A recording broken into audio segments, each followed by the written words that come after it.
Sir আমি বসবো? আরে মেয়ে বল, এত আমরাই বল। তুমি চিন্তা করো তুমি কত বড় বেয়াদব।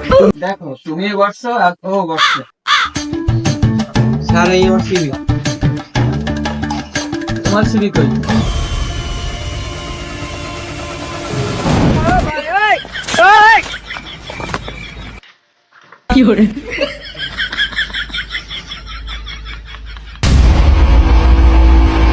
তোমাকে আমি 3টে প্রশ্ন করবো, যদি 3টে প্রশ্ন উত্তর দিতে পারো তারপর আমি দেখবো। প্রশ্ন কি করবো? জি স্যার করেন, আপনি নিশ্চয়ই করেন। আচ্ছা তোমাকে পকেট খরচ কে চালায়? আমার পকেট খরচ আমার ফ্যামিলি চালায়। আমার তো চাকরি নেই, টাকা পয়সা নেই, তাই এই জন্য আমার চাকরিটা খুব প্রয়োজন।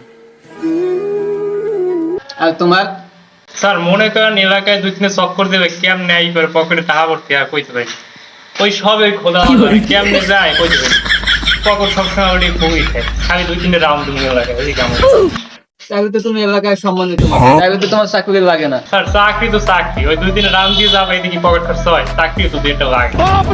আচ্ছা যাই হোক, তুমি কি ম্যারিড? জি স্যার। আর তুমি? স্যার চাকরি বাকরি নাই, এলাকায় রাউন্ড দিয়ে খাই, মাইয়ে দেবে কেন?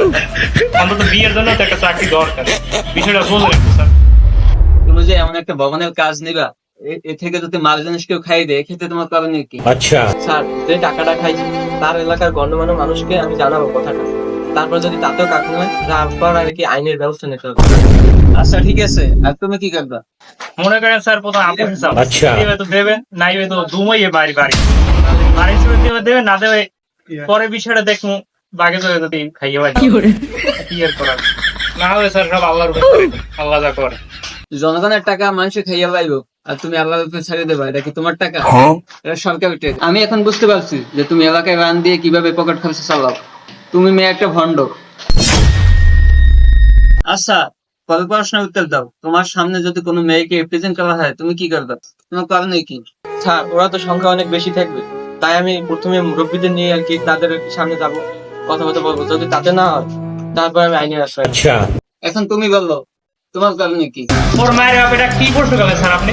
ওরা দেখলে নগর কর দিও, কর দিম 10 লাখ কো, 5 লাখ আমার, 5 লাখ অন্য দিয়ে দিন শেষ। আমি তো বুঝিনি স্যার আমার পকেট খরচা চলে কেমন। মনে করেন তারপর যদি আপুসে নারাজি হয়, তাহলে থানায় 5 লাখ দিয়ে দেবাম, ওই 5 লাখ উড়ি থেকে 5 লাখ থানায় দেবো, 5 লাখ আমি নেবো, অনুমান শেষ। বুঝিনি তো স্যার। তোমার বক্তব্য বোঝা গেছে। আচ্ছা তোমাদের একটা বেলুনটাই প্রশ্ন করবে, হা করে আব্বা ডাকবা।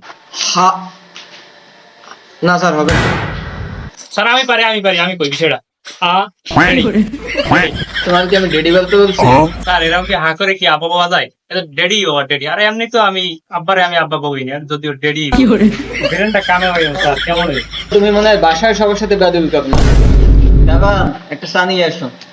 স্যার এখন গরমে চা খাইতে ভালো হয় না। আচ্ছা যেহেতু বলছেন তার ভাই রং চা না দুধ চা? ভাই রং চা। ভাই স্যার রং চা না, রং চা খাম না স্যার, দুধ চা জানেন না লাগবে না। না তুমি একটা চরম বেয়াদব। আচ্ছা এটা লাস্ট প্রশ্ন, বাংলাদেশের মানুষের মাথা পিছু বেতন কত বলবো? স্যার আমি পারি, তোমার কথা জিজ্ঞেসি। স্যার আমি পারমু, কইতে পারমু 1.5 লাখ টাকা। আরে তুই পারলি কেমনে এই জায়গায়? কত করলি? আর বেশ না 1.5 লাখ টাকা। আচ্ছা তো ভাই আরেকটা প্রশ্ন করি, হোয়াইট হাউস কোন দেশে? স্যার এটা মুই পারি, এটা মুই বরিশালে।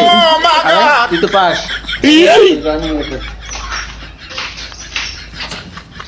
স্যার আমিও তো সবগুলো ঠিকঠাক অ্যান্সার দিলাম, আমার চাকরি না দিয়ে আপনি দারোয়ানের চাকরি দিলেন। এত কষ্ট করে লেখাপড়া করে আর কি লাভ কি স্যার? পড়াশোনা দিয়ে হয় না বুঝছো, কিছু মেধা শক্তি লাগে যা দারোয়ানের ভিতরে আছে। তোমার মধ্যে এই জিনিসটা নাই, বুঝছো? স্যার তাই আমার একটা চাকরি দেন। দারোয়ানের চাকরিটা দিতে পারি, যেহেতু এখন আমার দারোয়ান নাই, পোস্টটা খালি আছে। এত পড়ালেখা করছি কি দারোয়ান চাকরির জন্য? হ্যাঁ স্যার মুই রাজি।